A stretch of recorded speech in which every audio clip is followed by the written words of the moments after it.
Hi, thanks for joining me on One Smart Nurse.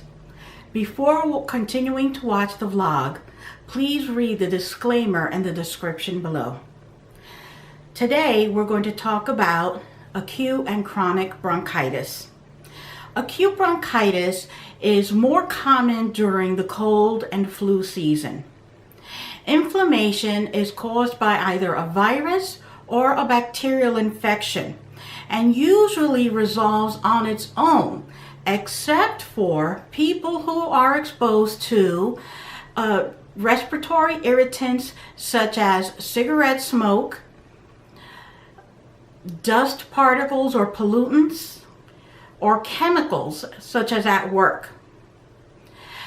If you also have a lowered immune system, such as having cancer, diabetes, or HIV, or if you're a young child, are elderly, or are pregnant. Also, they're finding that people with GERD, gastroesophageal reflux disease, such as heartburn, are also more prone to developing acute bronchitis, as well as those who have chronic respiratory conditions such as COPD. Now, those symptoms for acute bronchitis usually begin with an upper respiratory symptom such as a sore throat, a stuffy nose, or a cough. The cough starts as a dry, hacking cough with little to no phlegm or mucus and usually interrupts sleep. After a few days, some mucus production begins. And the chest x-ray, if one is done by your doctor, may show either a normal chest x-ray or some inflammation. You may start developing some wheezing, and you may develop a fever. Other symptoms besides a cough with little to no sputum or a low-grade fever or chills include a sore throat, body aches, and tightness or pressure of your chest. If your doctor chooses to do a sputum test, then it may show a specific type of infection such as whooping cough. Now, chronic bronchitis involves excessive mucus production, and there has been a relationship discovered between the amount and duration of cigarette smoking and the severity of bronchitis. But in advanced stages of chronic bronchitis, emphysema can develop, as well as heart failure, increased airway obstruction, and blood disorders that can result in blood clots in the lungs. Advanced stages of chronic bronchitis can resemble emphysema. And a diagnosis of chronic bronchitis occurs when there is a cough and an increase of mucus production for 3 months each year for 2 years.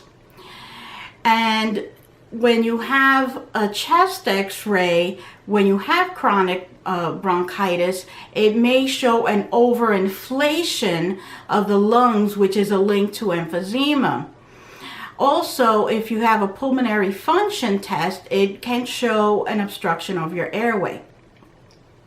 Now, you must seek immediate medical care if you have a cough that lasts 3 weeks, if your cough is preventing you from sleeping, if you have a fever of more than 100.4, if you have yellow, green, or dark colored sputum with or without streaks of blood in it, or if you have any wheezing or shortness of breath. If you have a bacterial bout of bronchitis, then the treatment would be an antibiotic. If it's viral, you treat the symptoms. If you have a cough that has a lot of phlegm and you're having trouble expectorating, you can take an expectorant cough syrup over the counter. You can also take a cough suppressant, but only at night to help you sleep. You should take the expectorant during the day, and you need to take it with a full glass of water so that your secretions are thinned enough to be able to cough up that mucus. Otherwise, it'll be a harder, hacking cough, more painful to your chest, and more likely to develop streaks of blood. You want to thin out those secretions so you can cough them up easier. If you are a cigarette smoker, then I would advise you to reduce the amount of cigarettes if you can't quit altogether. Or if you're near somebody that smokes cigarettes, please stay away from that individual. Ask them to smoke someplace else. Also, you should wear a mask if you're working with strong chemicals, or you're working with dusty pollutants that might exacerbate your cough. Also, a vaporizer or a humidifier will help thin respiratory secretions as well.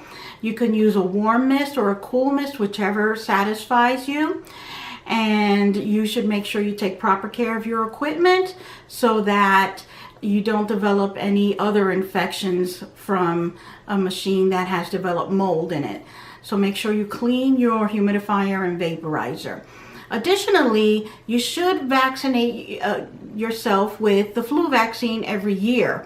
If you're allergic to eggs, they now do have vaccines without egg product in it, so that you can obtain the flu vaccine if you're allergic to eggs. So make sure you look out for that. Come the end of August, early September, we're almost there. It's mid-July. So in a few weeks, in about 6 weeks, we're going to be hearing the promotions for the flu vaccine. Also, the pneumonia vaccine is really good if you take the vaccine if you are immunocompromised, such as if you have diabetes, if you have cancer, if you have HIV. It will help prevent bronchitis as well as pneumonia. Also, make sure that if you are coughing up mucus, that you expectorate into a tissue. Don't directly spit into a garbage can or a sink. Spit it into a tissue and then wash your hands. You want to prevent the spread of infection. Plenty of rest. We all know that bronchitis is extremely debilitating and exhausting, and it can take you a couple of weeks to recover.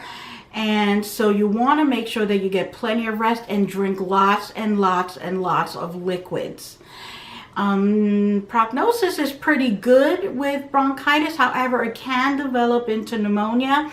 So if your symptoms are not improving after 3 to 5 days, then you should be seeing your doctor again. Okay, so please make any comments below if you want me to talk about any specific medical problems or medical illnesses.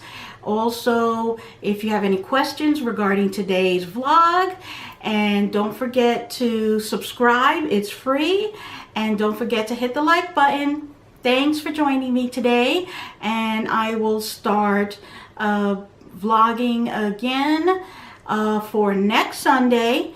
And I'm going to be posting vlogs every Sunday from now on regarding medical conditions. If you want to see anything special, let me know. And I appreciate your visit to my vlog. Thank you and have a great day. Bye-bye.